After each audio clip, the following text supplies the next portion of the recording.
This video answers the question, who will the characters meet and what services will they find when they enter the village of Appary?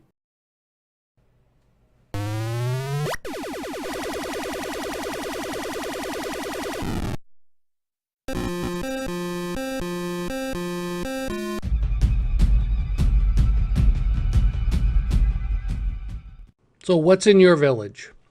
This is the village of Appary, and I'll do a little bit of a walkthrough of what's here. This is a village I've used in the campaign, World of Tiglath. It's shown in Campaign Cartographer. That's what I drew it up in.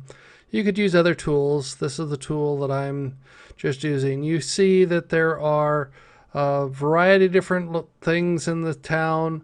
We can zoom in on the individual, like this is the residence of Valen and Nolani and Noelani's garden and Deadeye Moon's Inn and so on.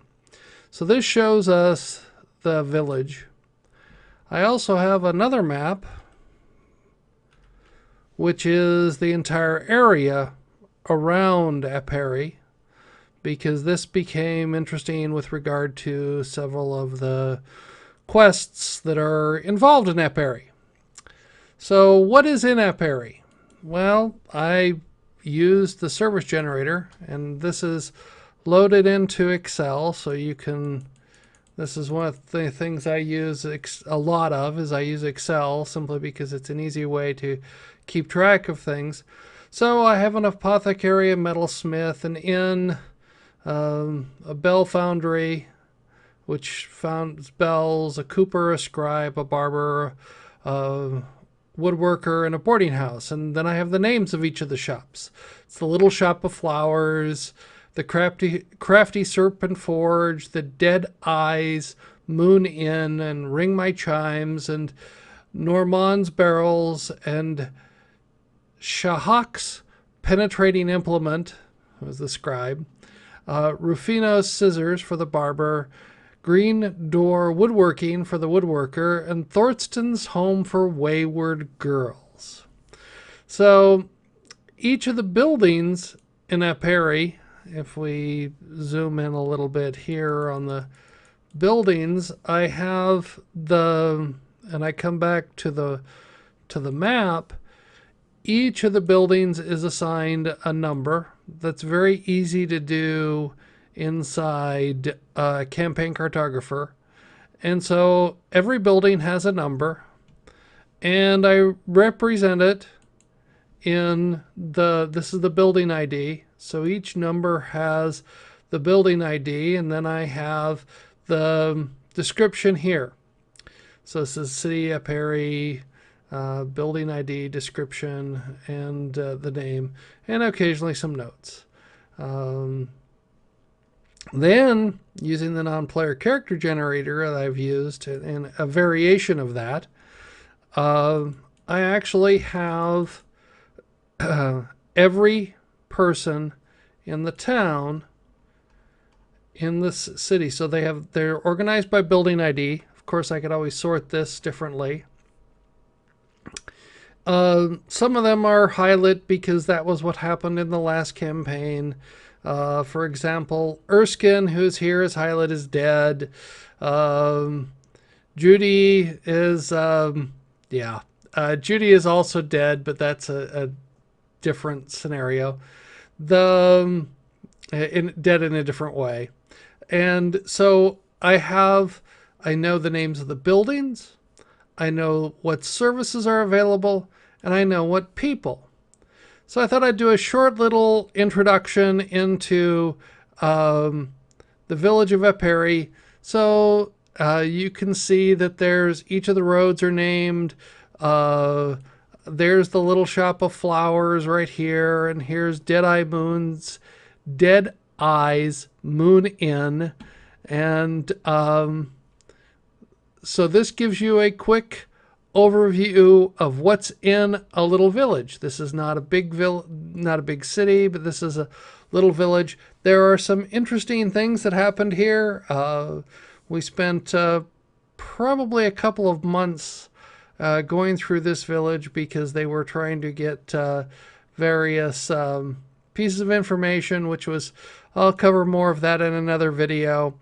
But this just gives you an idea of what you can do with a village if you keep track. And it allows, you could use other things. I've looked at using Scrivener as that. The problem that I have with Scrivener is that I can't find an easy way to import all the data with the hypertext links that I really want to do. I really like it for dungeons, but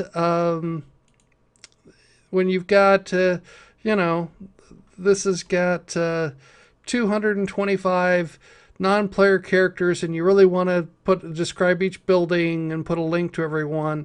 And doing that automatically, I haven't found an easy way to do that. So this generates the name of each character. I know the stats, whether it's a male or female.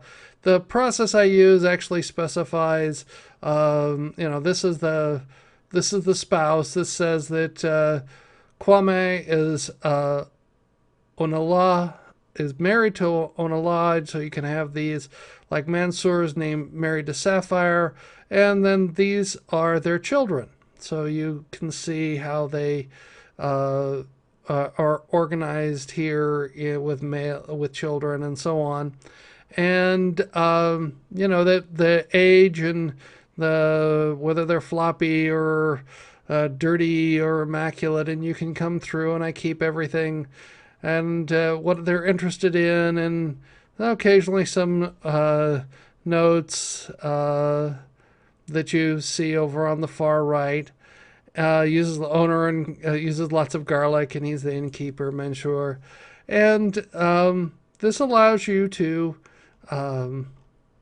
keep track. But this is important when you start playing a lot of city adventures, which this is where you get into the concept of what kind of experience do you get from a city adventure. And you can do it with completing quests if you create a large number of quests, and there actually were quite a few quests sort of in this this little village of Appary. And or you can actually just start giving it for finding the gold and so on. And I think working with the gold standard, shall we say, is a bit more interesting, because if they find something, they sell it, or if they go out and collect something, that you can come up with the value of that, and then you can give them the experience points for it. I think it's an easier way than going through the challenge of defining how complex the quest is, or not giving any experience at all for spending some time in a city. So I thought I'd give a quick little overview of the city of Appary, and I'll be going through some more of the interesting things, like what's in some of the shops and so on, in a future video. If you like my video, press the thumbs up button. I'd appreciate that. Or if this interests you, you can always subscribe to my channel. There's a button right above. I look forward to hearing some comments. Tell me what you think about this, and I'll try and reply, and we can see if I'll do some more of these. Thank you.